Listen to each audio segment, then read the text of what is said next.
Good evening. Thank you for joining our Hamilton Reads 2021 finale event. Catherine Bush in conversation with Laura Lynch. This is the final of 4 online conversations around the themes in Blaze Island by Catherine Bush and the final event celebrating Hamilton Reads 2021. Keogh McClare said of Blaze Island, riveting and morally complex, Blaze Island is a beautiful, kaleidoscopic work that offers a resounding reply to the question of how literature might wrestle with the deepest threat facing the planet, anthropogenic climate change. This observation is particularly timely today, as British Columbia experiences floods, mudslides, and rock slides that have cracked highways apart with the rising waters that threaten the lives of livestock and the farmers who stayed behind during evacuation to care for their animals. The Port of Vancouver has suspended rail access as the city is cut off by floodwaters. So Catherine Bush speaks often of Amitav Ghosh in his call out to authors to confront the climate change emergency. Ghosh says that one of the challenges for climate fictions is its unlikeliness, that it wouldn't pass the normalcy test of realist contemporary literature, that it reads like surrealism or magic realism. He says, quote, "There is, however, an important difference between the weather events that we are now experiencing and those that occur in surrealist and magical realist novels. Improbable though they might be, these events are neither surreal nor magical.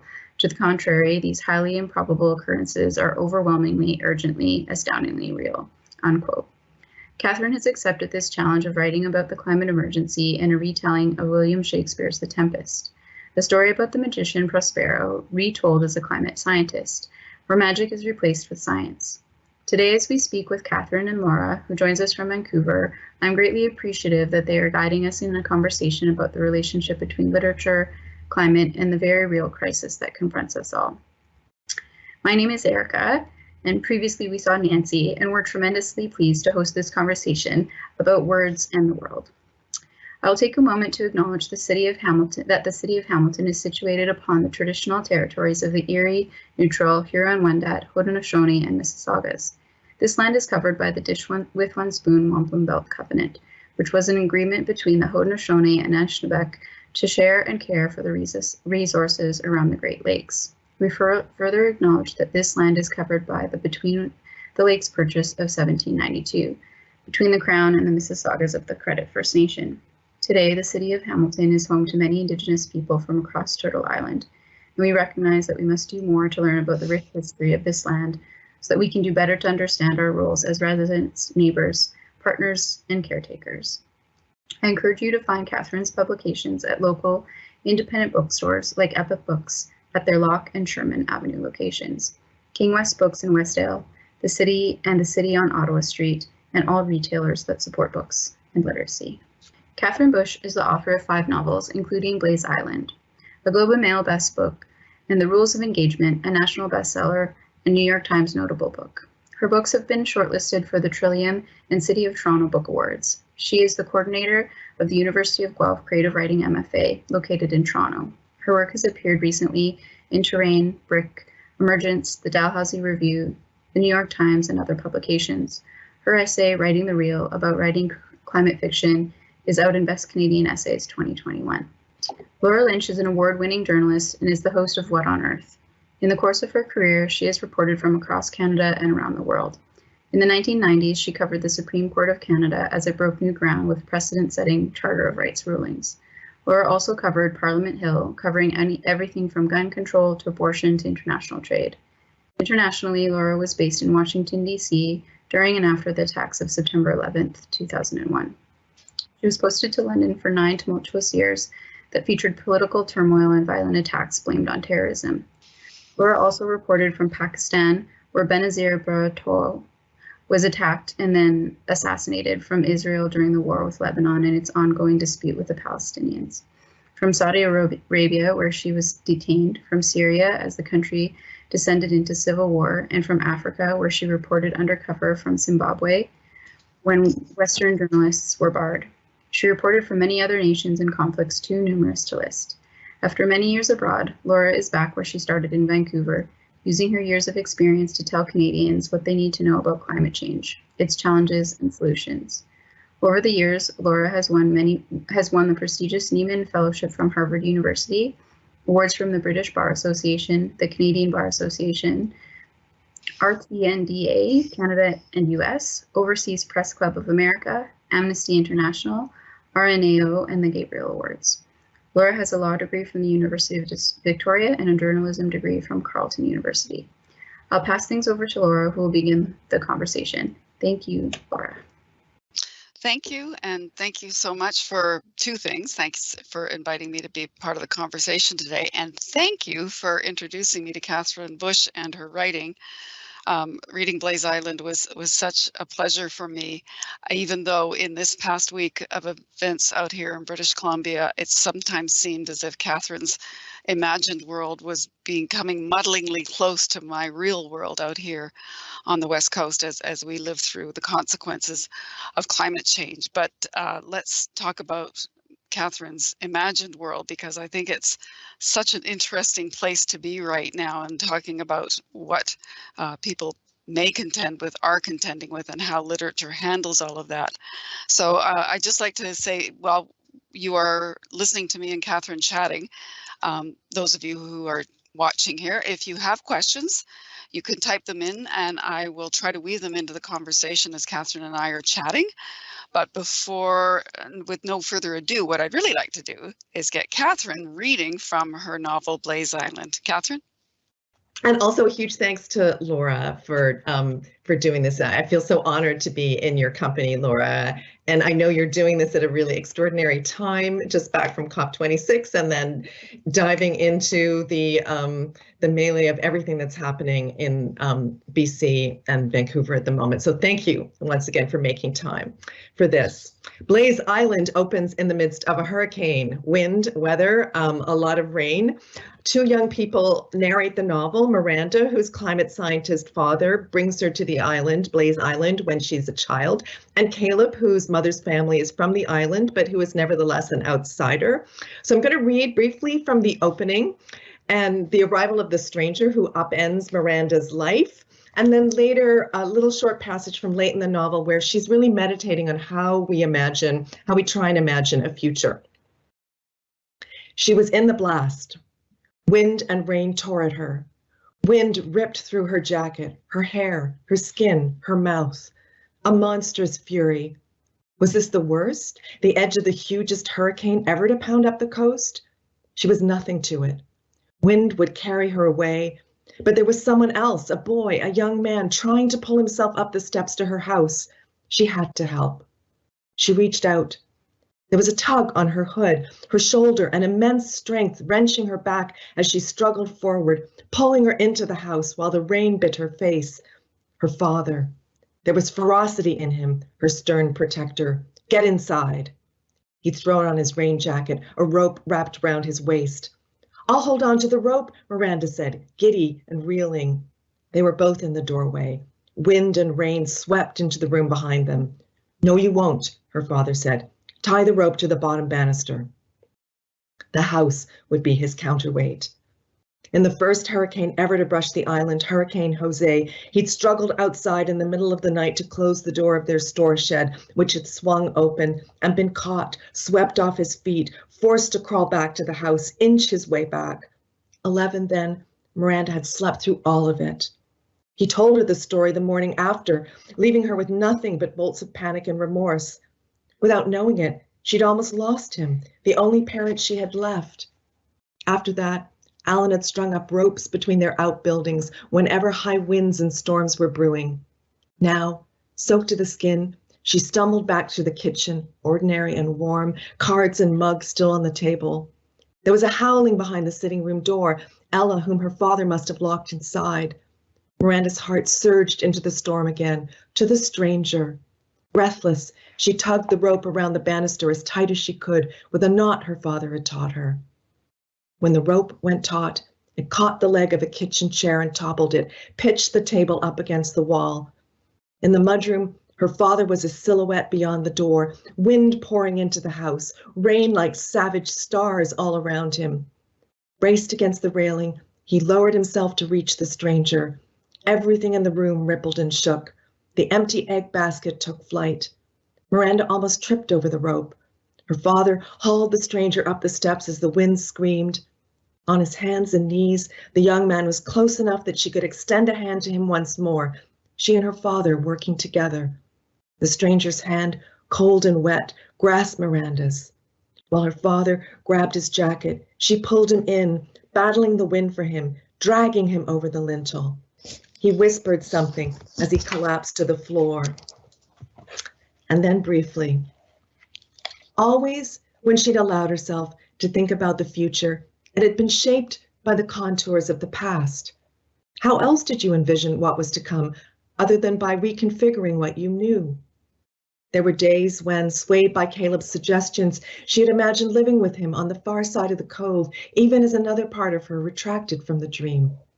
She had assumed that somehow Caleb and Sylvia would be in her life forever. What she loved would always continue. How could it not? More often, she'd seen herself living in the little white house in Green Cove with her father and Ella, taking care of her father because he needed her to do this. She'd ruffle Ella's fur, meet her brown-eyed stare. There'd be more animals because she wanted more. She would tend the land, build a bigger greenhouse, listen and note each time the wind shifted. There would be order and safety in such a life, in its deep choreographies and self-sufficiencies, in being responsive to sea and sky and the wild and ragged weather growing wilder all around them. There had been ruptures and alterations, but nothing had shaken her fundamental belief in the continuity of this life, given to her after the biggest rupture of all, the catastrophes that had sent the two of them fleeing to the island. Everything here was proof that, despite grief, a new life could be made. Now, though, the world looked so different, she wasn't sure she could step back into the body she'd inhabited only a day ago. Wonderful, really, really powerful, both of those passages that you chose, and it certainly is a heck of a way to get a book started. But to get the conversation started, it's obviously well known that you use the Tempest as a kind of a template for all of this, one of my favorite Shakespearean plays. So you took one work of fiction to create another work of fiction, and I'm just wondering why you did that and why you chose the Tempest. Yeah, I mean, strangely enough, it stems from a production of The Tempest that I saw in England, of all places, set in the Arctic, of all places, starring Patrick Stewart as Prospero, which was pretty mesmerizing and not your traditional Prospero. But it got, I think it was the Arctic setting that really got me thinking, and thinking about how Prospero is a kind of, I mean, he's a magician, but he controls the weather in the way that we humans control the weather these days. And I was interested in exploring the ideas behind climate engineering and our desire, or not all of it, not our collective desire, but the desire of some to meet, this crisis with a technological fix, and that dream which may have some verity, but also may shift into a kind of magical thinking that we can hack our way out of this problem. And I wanted to explore that with some moral complexity, and ambivalence, and look at two sides of the question, and also really examine Prospero as a father who loves his daughter and who says in the play he'll do anything to protect her, and bring that into the present and what that would look like from the perspective of a climate scientist who, through an extremity of fear and despair about what will lie ahead, goes to some extreme places in thinking what he might do to protect his daughter, even as he's taken her to this remote island and trying to make a safe life for her there. There's so much that you've opened up with that answer, but I just want to pick up on what you talked about, the technology, the technological fixes. We deal a lot with those kinds of suggestions on the program from week to week, but we're also dealing with the reality of adaptation, people living with what's happened. But what I think is really interesting is that you were very careful about wanting to ground the science in some sort of reality, to the point where I believe you spoke with David Keith. Is that correct? Yes, I didn't actually speak to him while I was writing the book, I was aware of his work, certainly, and I did attend a climate engineering conference in Berlin in 2014. He was not there, but various people who were deeply engaged in that field were. So I read his work, and I actually I had an exchange with him on Twitter afterwards and sent him a copy of the book. But Jason Blackstock, who is originally a Canadian who's been quite involved in the field of climate engineering, who oddly enough has an original degree in English, and so knew the Tempest, was one of my early sources. And he was very interested in the idea of trying to how I might create a plot that was scientifically realistic, but a little fantastical, but engaged with the real science of climate engineering and what someone might do on a remote island. So that part was realistic too. What I find so interesting about this, for people who might not know who David Keith is, he is a Canadian and he's at Harvard and quite well known for pushing his ideas of technological fixes. He owns a company that's based out here on the West Coast that is got ideas about being able to use technology to fix it. And in some ways, I don't know him well, but he kind of reminds me of the climate scientist in his world, thinking that he can fix this, that he can pull those strings. And I found that fascinating, that you could pick that kind of a person up who actually kind of exists already and create a literary character around them. And I'm just wondering how much of that was based on anything you knew and how much of it was just based on building a character that was somewhat pulled from Prospero. Well, I certainly was thinking about people like David Keith. And one of the things that interests me, as a novelist, I'm interested in the emotional complexity behind the scientific ideas and what makes someone drawn to ideas of climate engineering. And when I read David Keith, he has a background as an environmentalist. And when I was at the climate engineering conference in Berlin, and I remember being in this big hall full of dinosaur skeletons one night, which just seemed so eerie, but confronted by, sort of big, political and scientific players who were so frightened. And I'm sure you must have experienced that at COP26 too. And there's Jason Box, who you might also be aware of, and I hope I'm getting his name right. It's but he's the American scientist who works up in Denmark, who basically is known for his blunt language and got in trouble for being so blunt, about using expletives that I probably can't use on the air. But he then, he was an American, he moved to Denmark and got told off by his university, you can't talk about climate, the climate crisis in those terms. You can't be so negative. You can't use that language. And he too is a parent, and I'm so interested in how those things come together. I'm not a parent, but I'm an aunt, and I watch. My sister is in the climate science field, and and parents, and so the family angle is really interesting to me too. I just want to remind people who are tuned into this discussion to please, if you've got questions or comments, just let me know and I will bring them into the conversation as we go along here. The idea of the protagonists or the I guess the heroes of the piece being two young people, why did you choose them to be the ones who lead the way here? I guess, I was interested with the Tempest in turning the focus of the story over to Miranda, who is young, but also female, and I wanted to give her that agency. But I was really thinking that, the climate crisis, and we've seen it played out on the public stage, it's an intergenerational crisis and we see that with Greta Thunberg and with many other younger activists demanding action from people their parents' age who are not acting, not responding, and who are ensconced in their business as usual lives. And so I wanted to give space and voice and agency to these younger voices and these younger perspectives, and that just felt really important to the project, to allow myself to see the world through their eyes, even if I'm not their age. But Miranda is so sheltered and so naive about everything that is going on around her, which seems such a contrast to the kind of young people we see today who are fully informed and fully engaged. What purpose does it serve to have Miranda be so sheltered?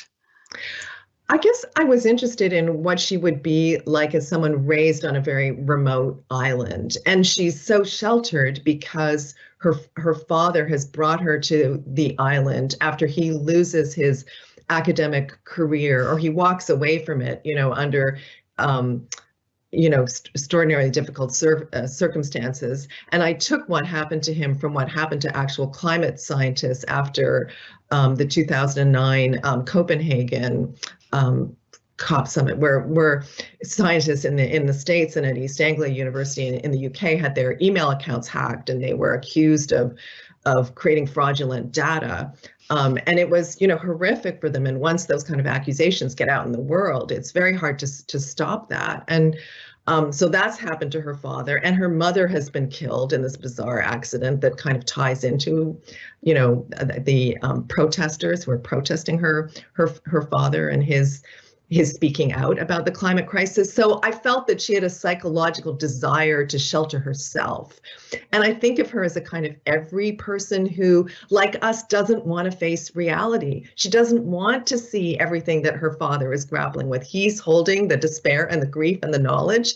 And she's like most of us. I just, I want to go to school, and I want to have, I want to have friends. And yes, I want to go outside and run around in the wind and hang out with my dog. But she really, we all want to continue in our bubbled lives with our comforts. And that feels to me as, such a strong element of the way we still live.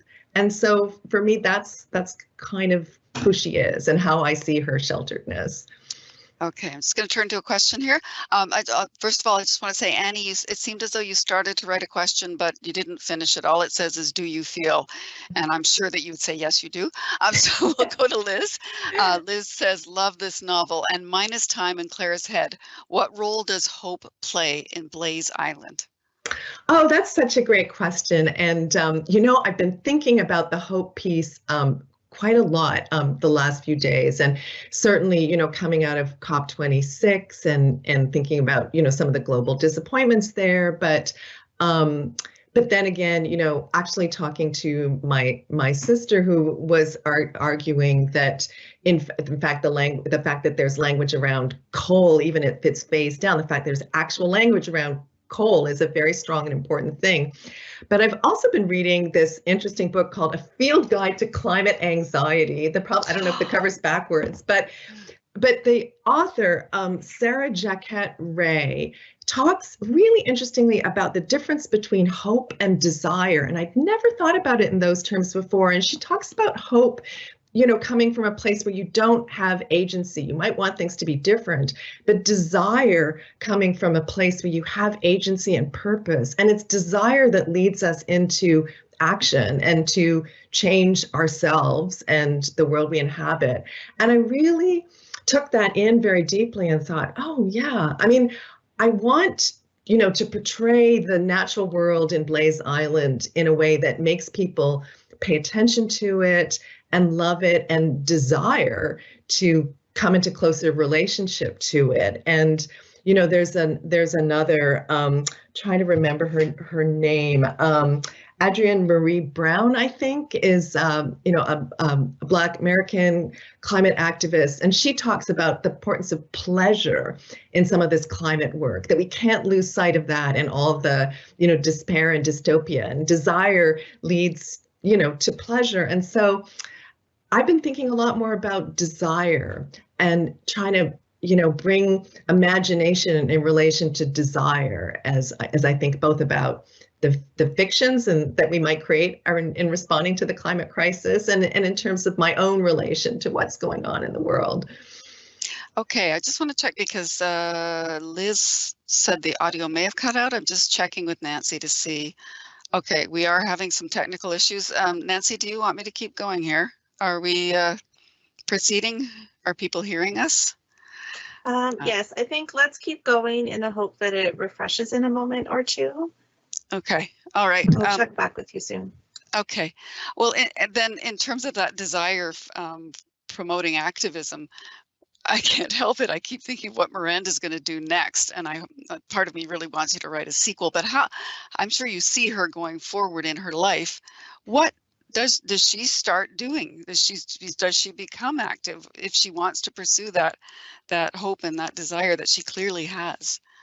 Yes, you know, in earlier drafts of the novel, I actually wrote forward. I mean, I wrote into Miranda's life after she left the island, and you know what might happen to her and Frank, and the novel just couldn't hold it. And so, yeah, I tried various ways to include Miranda's future life, but I do see her as wanting to leave the island and wanting to engage in a larger community, you know, which is what Frank brings her. And, you know, I don't know, will they wander back to the devastated Boston area and start farming on rooftops? But I think whatever they do, they'll be engaged in building, you know, communities of care and kinship that are human and animal and plants and trees will all come together somehow in whatever new world they create, and it will be very care-based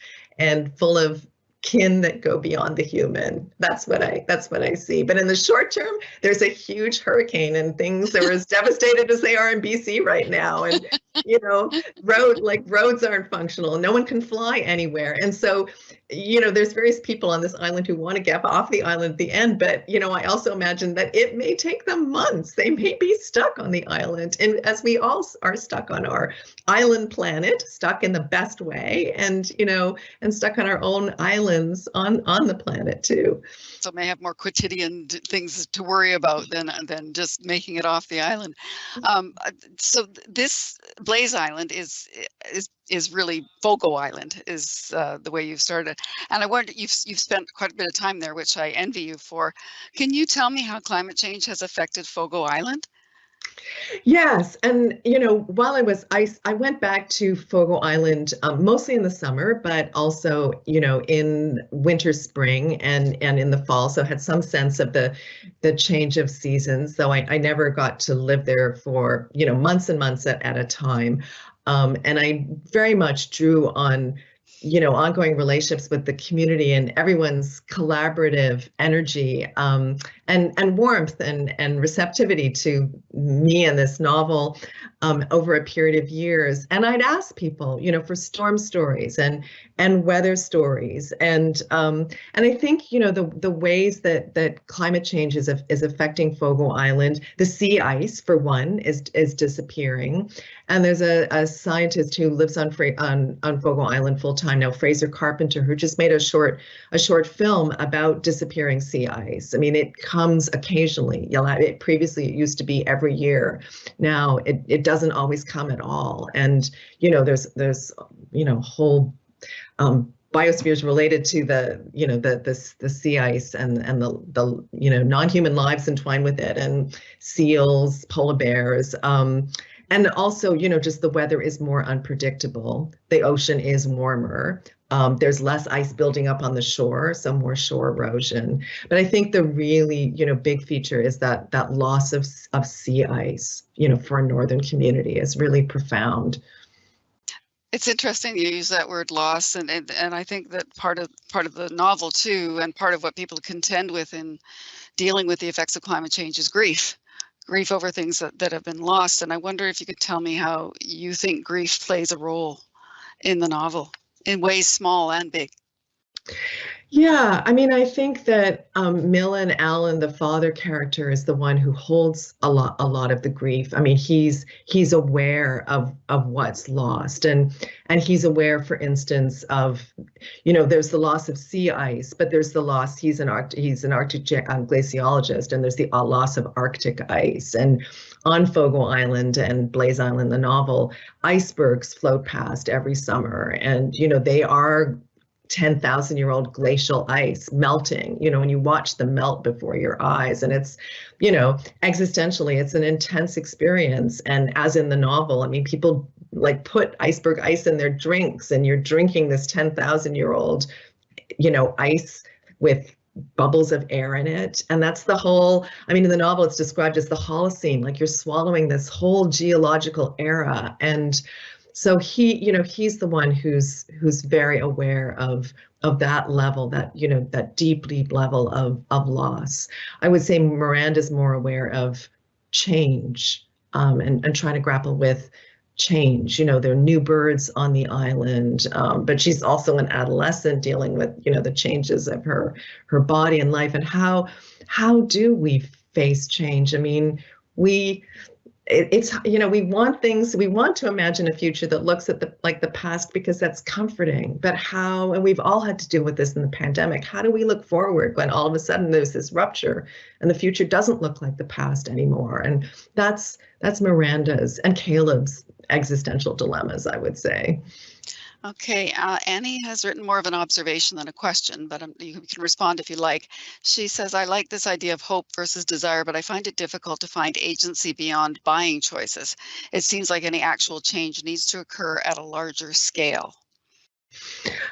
I think it absolutely does. And I mean, I think it's systemic. We need to change political system. But I also, as a writer, I really think that how we imagine the future and the way we conceive of our own agency. I mean, we can't create something we can't imagine. And if we keep imagining dystopic and despairing narratives, then we won't give ourselves the agency to change things. And there's, again, I think of the energy of swerving or turning, this transformational energy. And I really do believe in the power of stories, the stories that we tell ourselves, collectively, culturally. We need to get rid of the stories of growth, that we need to keep growing, whether it's economies or, particularly economically, even ideas of progress. Maybe we don't need that anymore. We need to refocus on stories of care and larger kinship, and I think those, change can start bottom up, and then there can be really sudden shifts. I think we've seen that historically. So there is something beyond buying choice, and I think talking about these things, talking with your families, talking with your neighbors, it's still really hard to talk about them. Even questions about flying, how much you fly, and that's, the top 1% of the population. I'm trying to think what there were numbers in the Guardian a few weeks ago. By 2020, I think the top 1% of the population will use up 16% of total emissions by 2030. But those of us who live very comfortable middle-class lives, our choices can make something of a difference. We do need to think about them. But I really do think just starting to talk with those that you love about these issues can be very powerful. I agree, and it could be talking in a very respectful way, that you hear what other people are saying and you find common ground and you talk more. Just quickly though, on the buying choices, I will say this: I interviewed another writer, a writer of a nonfiction book about consumerism and how it contributes to the climate crisis. And the poor fellow said that people would come up to him and thank him very much for his book, but then proudly tell him that they had borrowed the book from the library. No offense, library, but that he actually needed them to buy the book in order to be able to pay for the work to create more of this literature. So I would just encourage people, yes, use the library, but also try to support the writers like Catherine in the kind of material that they are producing for all of us. And I have another question kind of related to that. This is from Fred. Do you think more authors are writing climate novels?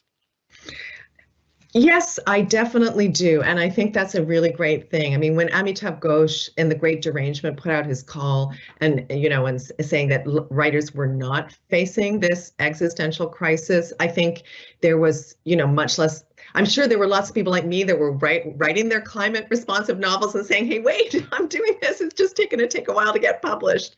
But I think, that there's more work and there's a great range of the way writers can respond. And I think it doesn't always have to be, facing the climate crisis head on. I mean, it can be details in the background.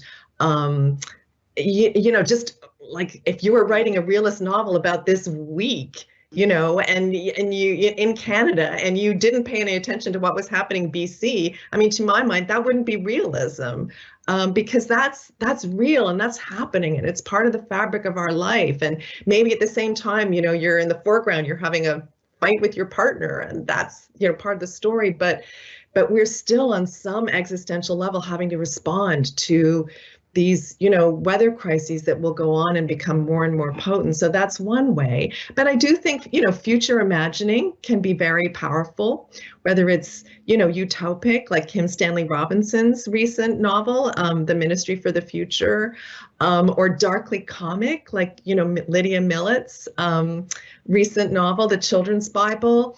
And so, there's a great range of things that are happening. And I guess I just resist when I hear people talk about climate fiction as though it's a genre, or it's dystopic, or always sort of speculative dystopic, because I think there's a much greater range of response. And I just encourage people to think about how they might respond in story too. That's a great answer, because I know that in my business, in journalism, we're getting used to the fact that if you're not a climate journalist now, you soon will be, because it touches everything that we do. In much the same way you're talking about literature, it will always be part of what literature is. I think more and more as we get along. And I would just add to the mix of the books you talked about, Omar El-Akkad, which recently won the Giller Prize, his first novel, American War, which is dystopian and set somewhat in the future. I don't know of any books, though. Your book is kind of set in the present, but I feel like it's more in the near future. Do you know of any novels that actually are set right now in dealing with climate change? It's funny because actually, I mean, my novel is, I mean, it's a slightly alternate world in that there, Right. was not in, I mean, it is actually set in, gosh, it's either set in 2019 or 2020, because it's it would be 2019 because it's 10 years past the sort of events of 2009 in Copenhagen. Right. So, Okay. things that, didn't happen, things happened in the novel that didn't happen in 2019, and there's no mention of the red-haired president to the south, but all the science and everything could have happened in 2019. So it was really important to me that it be a present, but stay fluid enough that it's still a present now in 2021 and still will be. So that edge of the futuristic is okay. Trying to think of things that, I mean, there's short stories, I guess. Yeah. David Hubert is a Canadian writer who did a panel, one of these panels, but his stories tend to the hallucinatory. That doesn't make them not contemporary. So yeah, I It's think fascinating, though. Yeah. I mean, then I think that actually makes your novel timeless, as far as I'm concerned. It just exists where it is. But I'm also curious to ask you whether because I deal in the world of facts and am constrained, and I'm not complaining, I am constrained by facts and the stories that I present, as much as I like to present a narrative. And I'm wondering, this is a very general question, what you can get away with, or what you think you can get away with in writing fiction about climate change that I can't, and how that might be more effective than what I do. Oh, that's such an interesting question. Yeah, it's there are many ways that one can tackle the climate crisis in fiction, and I really wanted the science in Blaze Island to be accurate, but I was interested psychologically in the way we think about science and believe science, and the kind of magical thinking that we can bring to things like solar radiation management and climate engineering, and that place where science and magical thinking might meet, in a desire for a different world. And I think what fiction can do is ask questions that it doesn't have to answer, and that may be different than what you do. And certainly, when it comes to climate engineering, when I first began to mention that I was writing about it, I was told by someone in the climate culture community that I shouldn't do it because it was too morally dangerous. I shouldn't talk about it. And I said, but there's so much moral complexity there, and that's what a novel can do, can open that up to dramatize it, embody experiences for readers, whether it's, living surrounded by wind, or what the grief and desire to think about climate engineering feels like, and the questions that it raises in you. So that's what I see fiction is doing, and it feels crucial. It gives readers a chance to live in an embodied way in a morally complex and I don't know, complex in all sorts of ways world. Morally dangerous. Well, that's an interesting phrase. Does that mean that do you feel like you bear a responsibility for not entering into dangerous territory, or is it a duty to explore that? Well, I feel, that certainly interests me as a novelist, and certainly as a novelist, I'm not advocating for climate engineering. I'm exploring it as a, psychological, and moral realm. I'm asking questions, and Alan goes on a journey. I mean, ultimately, he wants to change the humans, not the atmosphere. And ultimately, that's what we all need to do. I mean, this is a human crisis, not a climate crisis. I mean, the climate is responding to us, and what we have done or failed to do. And so, I mean, I do want my stories to expand beyond the human too, in all sorts of necessary ways for stories today. But, there are moral dilemmas that humans face in fiction that I find really compelling. So we've got about 15 minutes left. If anyone else has questions for Catherine Bush, please go ahead and pop them in there, and I'll try to get them answered. I've been thinking the last few days, given what's been going on out here, of the amount of attention that's being paid because of the proximity to large populated centers of what is going on in this province. Whereas over the last year and a bit that we've been doing the program, we spent a fair bit of time talking about our nations to the north, our First Nations to the north, who are living with the consequences of climate change right now in ways that are very tragic for them. And you have an Inuk character in the novel, and I'm just wondering why you wanted to have that character in the book and what role you think she plays. Yeah, I mean, I think as someone who lives in the Canadian South, it's very easy not to think about ice and the necessity of ice to all our lives. And I've, in the early days of working in the novel, I was really profoundly affected by Sheila Cloutier's book and work, The Right to be Cold, and that idea that, the Inuit people of the North have a moral right to be cold. And, and even in just the most banal weather conversations in the South, people are always like, oh, snow, cold, it's terrible. I want warm weather. I want to go to the Caribbean. And I'm someone who's always been attracted to cold northern environments. So I just feel a strong pull, but I also feel behind that the ethics of we need to do everything we can to maintain that ice, for the sake of the Inuit and for our own, planetary sake. And I felt, Alan Millen, he goes by two names, the climate scientist in the novel, he's worked in the Arctic and digging up ice cores, drilling for ice cores. But I also felt that I couldn't write about Arctic ice and not have an Inuk character, to pretend that it was just an issue that involved white people. I mean, that also felt ethically wrong. And so, yes, I have one of the scientists that he works with, Agnes is Inuk from Nain. And I spoke to Inuk people about her as a character as I was building her as a character. I also like the fact that Agnes gave up on Ottawa and just returned to where Agnes was from. Because it most recently, being in Glasgow at COP26, I was speaking to Indigenous peoples who were there in substantial, but as far as they felt, not enough numbers, and certainly did not have enough influence at the negotiating tables, about whether it made a difference for them to be there whether it was going to make a difference to their lives, and spoke to one Indigenous leader living in Canada's north who didn't come because he just felt this was not a solution for them to be at those tables, and he wanted to tackle things in his own community. And I'm wondering, what, in writing this novel, whether you developed your own thoughts about whether the world's leaders are going to give us the solutions to all of this, or whether we just need to forge ahead on our own and find our own way forward in dealing with climate change. I feel like it has to come, top down. I mean, I do feel our political leaders need to be ever more responsive, and treat this, like the existential crisis it is. I don't know that I would always use the war metaphor. I very much like this metaphor of the great turning, the great transformation. But it is profoundly urgent.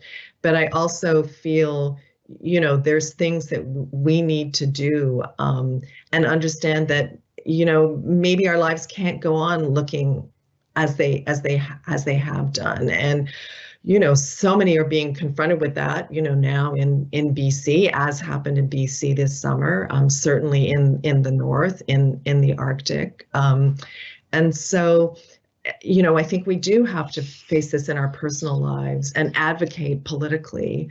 I feel that, there's the work I can do as a novelist to bring attention and invite people to think about this world and how we might transform it. And then there's work I can do as an activist and a citizen.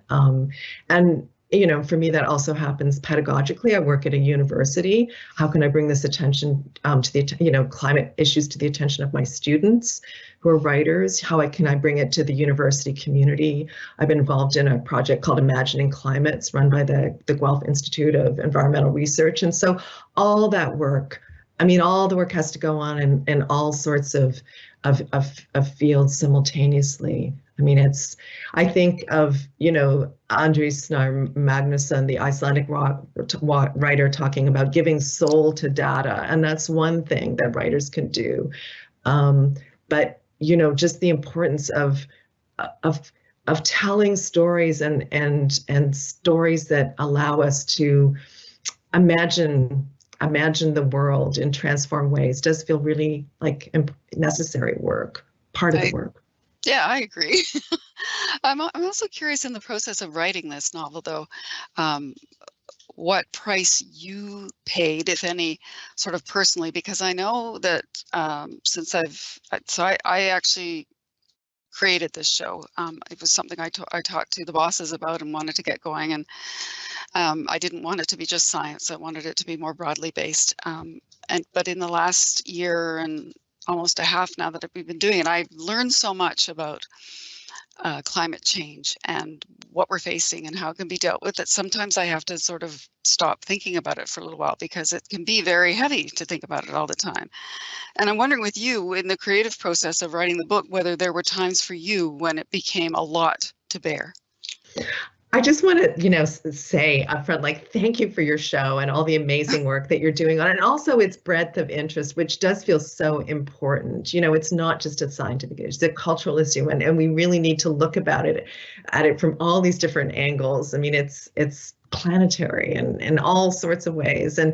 But yeah, I get it about, holding all that climate grief and despair. The odd thing was, I felt that by writing a novel that allowed me to plunge in and think about it intensely. And I don't know what it's like for you on the show, but I found having the task of the novel and the immersion in this world was actually very helpful. And because I didn't want to create a story that was, as I said, dystopic or despairing. And you said you enjoyed the novel. And when people first started to say that to me, I got a little weirded out. I was like, whoa, this is a climate change novel. And people are telling me they enjoyed it. But I knew that my impulse, I also wanted to write something that felt like a fairy tale and did seduce people into really caring for this world, because, I know how I respond when I get to the dystopic, bleak story. And it was just, enough. I've had enough. So there were pleasures in writing, pleasures in being on Fogo Island and, walking through that landscape and living in those communities. And And that's what will get us, into the beyond is that like finding those places of care and delight and pleasure. I'm so glad to hear you say that. Yes, we do try to have fun on our show once in a while. You have to smile and laugh. I think we can fit in this one last question here from Seema. In Hamilton, we're dealing with housing boundaries where developers are trying to buy up farmland for suburbs. It's an uphill battle. I like the off-grid aspects of Blaze Island. Is that part of your life? Not off-grid, but I do have a little place in the country that could be off-grid, and I live a pretty low energy lifestyle in terms of my relationship to the power grid. Do I dream about living off-grid? Yes, I do sometimes. Do I dream of that retreat to a wild and distant place? Yes, I do. But I also I love the wildness in our cities. I mean, I live close to Hyde Park in Toronto. I go there at dusk and I hear the great horned owls crying. And there's such wonder in that. I live 3 blocks from this, ancient black oak savanna that's been there for thousands of years. And it's in the midst of this huge city. And we also need, and Hamilton is Coote's Paradise, which is an extraordinary landscape. And we need to care and nurture, those urban places too. So I don't know that ultimately that, we can't run away from this, and running away to a remote island, as in the novel, doesn't stop the world from landing at your doorstep. And ultimately, we are all connected and need to behave as though we're all connected. I think I have to ask you if you've got any other climate novels in you coming up. I do. It's a little more indirect. I mean, this is the one. I mean, I started off writing about an astronaut and mom and animal rights activists in Minus Time way back when. So that, the ecological thread has been there for a long time. But when I'm doing the next one, I'm a little private about it. But I will say it's set in the 1950s and 60s, and I'm really interested in the kind of knowledge about greenhouse gases that was coming to the fore then. And so to look at the present through that historical lens, that's where I'm going next. That sounds really interesting. Okay, you got me. I'll buy one. All right, Catherine Bush, this has been such an interesting discussion. I hope everybody who was tuned in here could hear at least most of it. Nancy, do you want to pick us back up here? And Laura, just thank you. Thank you for reading. Thank you for all the work that you do. Thank you for those great questions, and doing this in the midst of, everything that's going on in Vancouver. I mean, just heartfelt thanks. Thank you. Thank you for giving me something to take me away from all of this. Now I just got to wait for your next book. Working on it. I guess Erica's coming back with us here. Erica? I just wanted to say thank you so much for the wonderful discussion, Catherine and Laura. That was so great. And for everyone who joined us and submitted your questions. And that's all. Have a great night. Okay, everybody. Thank you. Yes, thank you so much.